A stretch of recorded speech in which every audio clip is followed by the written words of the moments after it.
Hey developers, this is Shaib Lashari and welcome back to the Java tutorial for beginners। आज की ये video बहुत ही important है क्योंकि आज की इस वीडियो में मैं आपको जावा की डॉक्यूमेंटेशन का ओवरव्यू दूंगा क्योंकि किसी भी लैंग्वेज में अगर आपने एक्सपर्टीज हासिल करनी है तो उसकी डॉक्यूमेंटेशन आपको प्रॉपर वे में रीड करने आनी चाहिए और उसको इस्तेमाल करना आना चाहिए। सो चलते हैं अपनी वीडियो की तरफ।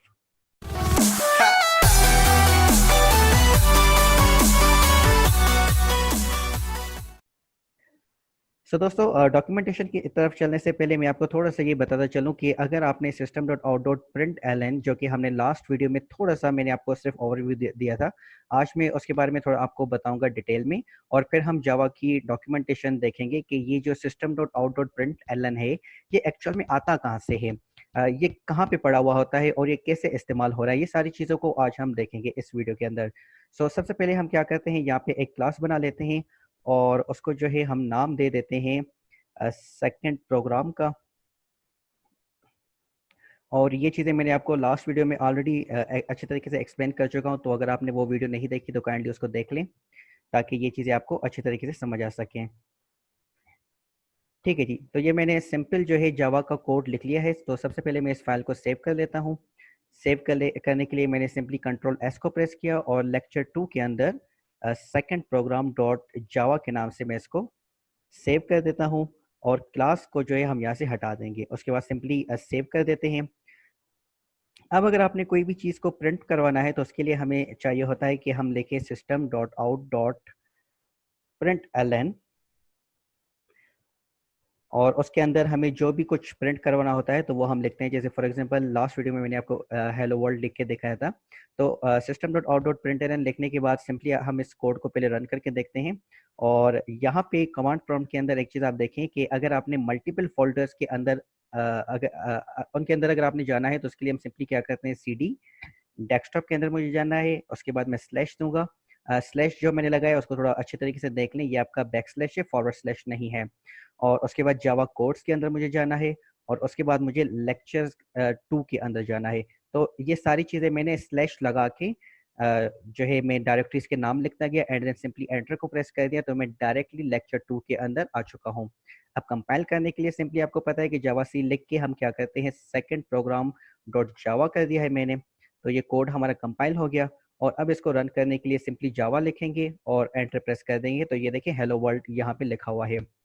अब फॉर एग्जांपल यहाँ पे आपने वेलकम भी लिखना है, वेलकम लिखना है और हेलो वर्ल्ड भी लिखना है, तो वो हम किस तरह से लिखेंगे, तो उसके लिए सिंपली हमें क्या करना होता है, अगेन हम system dot out dot print, पहले मैंने आपको प्रिंट एलन का बताया था, अब मैं आपको सिर्फ प्रिंट का दिखा रहा हूँ कि अगर आप प्रिंट लिखेंगे तो क्या होता है, ताकि मैं प्रिंट और प्रिंट एलन के बीच में डिफरेंस आपको बता सकूँ। तो यहाँ पे मैंने सिंपली वेलकम और एक स्पेस दे दी है और ये स्पेस मैंने क्यों दी है वो मैं आपको दिखा रहा हूँ। तो मैंने अपने कोड को सेव कर दिया कंट्रोल एस करके, वापस आते हैं अपने कमांड प्रॉम्प्ट के अंदर और अगेन हम इसको कंपाइल करते हैं।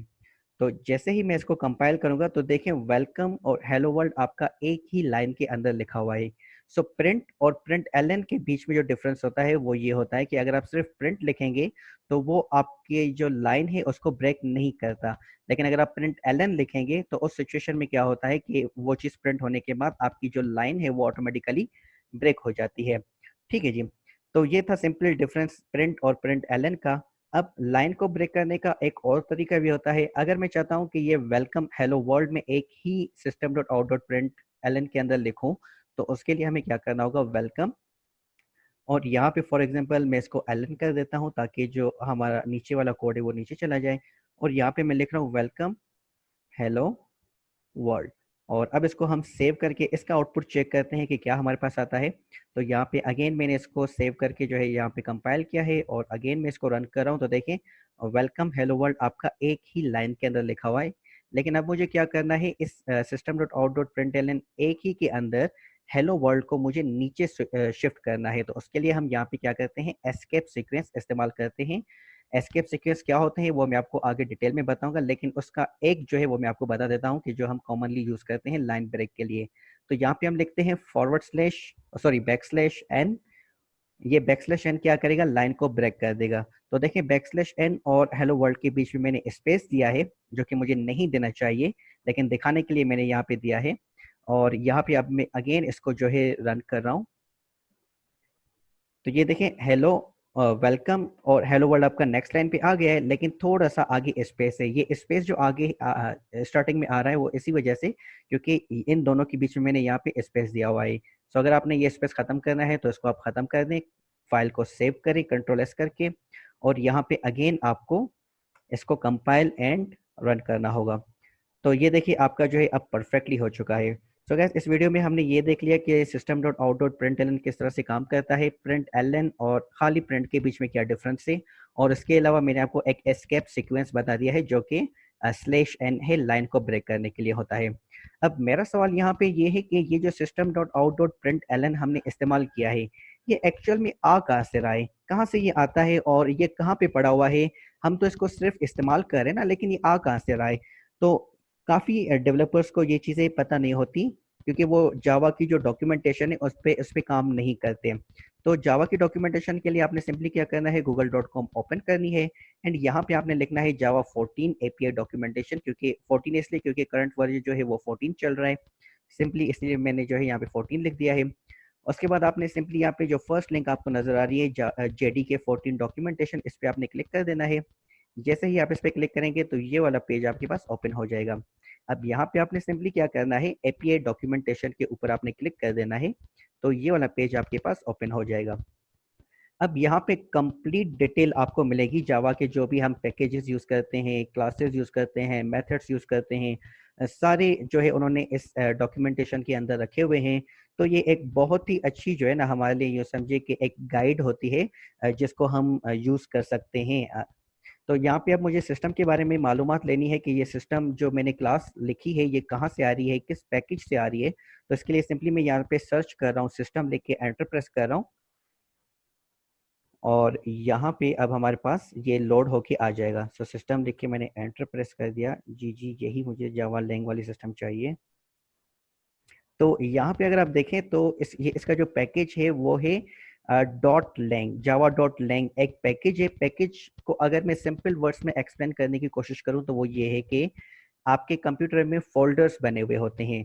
अब हम क्या करते हैं, एक फोल्डर मैंने बना लिया, उसके अंदर मैंने इमेजेस रख ली सेपरेट करके, एक मैंने दूसरा फोल्डर बना लिया जिसको मैंने नाम दे दिया है सॉन्ग्स का, और उसके अंदर फिर मैं सॉन्ग्स रखूंगा। और इसी तरीके से मैंने डॉक्यूमेंट्स का एक जो है फोल्डर बना लिया है और उसके अंदर मैं डॉक्यूमेंट्स जो है रखूंगा। तो ये हम क्या करते हैं, अपने कंप्यूटर के अंदर सारी चीज़ें सीक्वेंस के साथ रखते हैं। तो एग्जैक्टली सेम तरीका जो है जावा वालों ने भी यहाँ पे अप्लाई किया हुआ है। वो क्या करते हैं, उन्होंने पैकेजेस बनाए हुए हैं और फिर जो क्लास जिस पैकेज से रिलेटेड होती है उसको उन्होंने वहाँ पे रख दिया है। तो अब जब भी कोई भी चीज़ हमें जावा की इस्तेमाल करनी होती है तो उसके लिए हम उस पैकेज को इंपोर्ट करते हैं। इंपोर्ट करने के बाद हम उसके मेथड्स और उसकी क्लासेस को इस्तेमाल करते हैं। तो यहाँ पे अब आपको एक सवाल होना चाहिए कि ये जो मैंने system dot out dot print एलन यहाँ पे इस्तेमाल किया है, इसके लिए मैंने जावा डॉट लैंग जो हमारा पैकेज है उसको मैंने इंपोर्ट तो नहीं किया, तो फिर ये एक्सेस कैसे हो रही है। तो इसका बिल्कुल ही आसान जवाब है। वैसे मैं यहाँ पे आपको दिखा दूं कि इंपोर्ट हम चीज़ें कैसे करते हैं। वैसे इंपोर्ट पे मैं आपको डिटेल आगे बताऊंगा, सिर्फ तरीका बता दे रहा हूँ। Import Java dot यूटिल dot scanner, ये स्कैनर क्लास है जो कि कॉमनली हम यूजर से इनपुट लेने के लिए इस्तेमाल करते हैं। सो अगर आपने यूजर से इनपुट लेना होता है तो स्कैनर की क्लास हमें इंपोर्ट करना लाजमी होती है। सेम तरीके से दूसरी चीज़ें अगर हमें इस्तेमाल करनी होती है तो उनके पैकेजेस को भी हमें इंपोर्ट करना होता है। लेकिन यहाँ पे system dot out dot print L को इस्तेमाल करने के लिए हमने कोई भी पैकेज को इंपोर्ट नहीं किया। उसका रीज़न ये है कि ये जो जावा डॉट लैंग आपका पैकेज है ये बाय डिफॉल्ट जावा के अंदर इंपोर्टेड होता है। इसके अंदर जितनी भी क्लासेस हैं वो बाय डिफॉल्ट हमारी इंपोर्टेड होती हैं। तो जब भी हमें जावा डॉट लैंग के किसी भी क्लास या मेथड को इस्तेमाल करना होता है तो जावा डॉट लैंग को हमें इंपोर्ट करने की ज़रूरत नहीं होती क्योंकि वो बाय डिफॉल्ट ही इंपोर्टेड होता है। तो यही रीज़न है कि मैं जावा डॉट लैंग को इंपोर्ट नहीं कर रहा था और directly system dot out dot print L को इस्तेमाल कर रहा था। अब इस डॉक्यूमेंटेशन के अंदर हम जो है थोड़ा सा नीचे आके देखते हैं, तो यहाँ पे आपको बता रहा है कि इसकी जो नेस्टेड क्लासेस है वो ये वाली हैं, और यहाँ पे आपको देखें इसके जो ऑब्जेक्ट्स वगैरह हैं तो वो आपको बता रहा है कि इसका एक ऑब्जेक्ट आउट है, इसका एक ऑब्जेक्ट एन है, इसका एक ऑब्जेक्ट ई डबल आर है। तो आज हमने जो इस्तेमाल किया था वो था सिस्टम के बाद जो डॉट आउट आ रहा था वो ये इसका ऑब्जेक्ट था। अब जो हमारा प्रिंट एलन और प्रिंट है वो कहाँ पे पड़े होंगे, प्रिंट स्ट्रीम के अंदर पड़े हुए हैं। सो जैसे ही इसके अंदर मैंने क्लिक किया तो यहाँ पे इसको अगर आप स्टडी करेंगे तो बहुत अच्छी जो है ना एक्सप्लेनेशन इन्होंने लिखी हुई है। तो यहाँ पे देखिए कंस्ट्रक्टर्स भी आपको दिखा रहे हैं, कंस्ट्रक्टर क्या होते हैं ये मैं आपको आगे चल के बताऊंगा। लेकिन जो आज हमने मेथड इस्तेमाल किया था वो था प्रिंट और प्रिंट एलन। तो देखते हैं कि क्या वो वाकई में यहाँ पे पड़ा हुआ है। तो ये देखिए प्रिंट के सारे मेथड्स यहाँ पे पड़े हुए हैं। और अगर आप यहाँ पे देखें तो प्रिंट के मल्टीपल मेथड्स यहाँ पे बने हुए हैं। तो मल्टीपल क्यों बने हुए हैं ये भी मैं आपको आगे बताऊंगा। फिलहाल मैं आपको सिर्फ दिखा रहा हूँ कि ये चीज वाकई में यहाँ से आ रही है। तो प्रिंट भी आपका पड़ा हुआ है और अगर हम थोड़ा सा नीचे आके देखें तो ये अगर आप देखें तो प्रिंट एलन भी आपका यहीं पे पड़ा हुआ है। So system dot out dot print लिखें या प्रिंट एलन लिखें, उसके अलावा आप जो है क्लोज लिख सकते हैं, फ्लश लिख सकते हैं, अपेंड लिख सकते हैं। तो ये सारे जो है ना आप इसके मेथड्स को इस्तेमाल कर सकते हैं और आगे इनकी जो है डिस्क्रिप्शन भी लिखी हुई है। तो ये मैं आगे चल के आपको सारे बताऊंगा कि इनको आप किस तरह से प्रॉपर वे में इस्तेमाल कर सकते हैं। आज मैंने आपको सिर्फ ओवरव्यू दिया है जावा की डॉक्यूमेंटेशन का और ये मैंने आपको दिखाया है कि system dot out dot println actual में आता कहाँ से है और इसके लिए हम पैकेज को इंपोर्ट क्यों नहीं करते जब हम इसको इस्तेमाल करते हैं। तो ये कुछ बेसिक क्वेश्चंस थे जो कि कॉमनली पूछे जाते हैं और काफ़ी डेवलपर्स को इनके बारे में नहीं पता होता। तो ये मैंने आपको एक्सप्लेन कर दी है। नेक्स्ट वीडियो में इंशाल्लाह हम लोग थोड़ा सा आगे चलेंगे और वेरिएबल्स वगैरह को थोड़ा सा देख लेंगे। ये जो मैं वीडियो सीरीज बना रहा हूँ ये मैं ये अज्यूम करके बना रहा हूँ कि आपको जावा के बारे में कुछ भी नहीं पता, आपको प्रोग्रामिंग के बारे में कुछ भी नहीं पता। तो ऐसे जितने भी लोग होंगे उनके लिए बहुत ही फायदेमंद है। और अगर आपको थोड़ी बहुत जावा आती होगी तो पॉसिबिलिटी है कि आप थोड़ा बहुत बोर हो, क्योंकि बिल्कुल ही बेसिक से मैंने स्टार्ट किया लेकिन आहिस्ता से जब हम एडवांस लेवल पे जाएंगे तो आपके काम की भी बहुत सी चीज़ें इसमें कवर होने वाली हैं। सो गाइस नेक्स्ट वीडियो तक अपना ख्याल रखिएगा, मिलते हैं अगली वीडियो में। अल्लाह हाफिज़।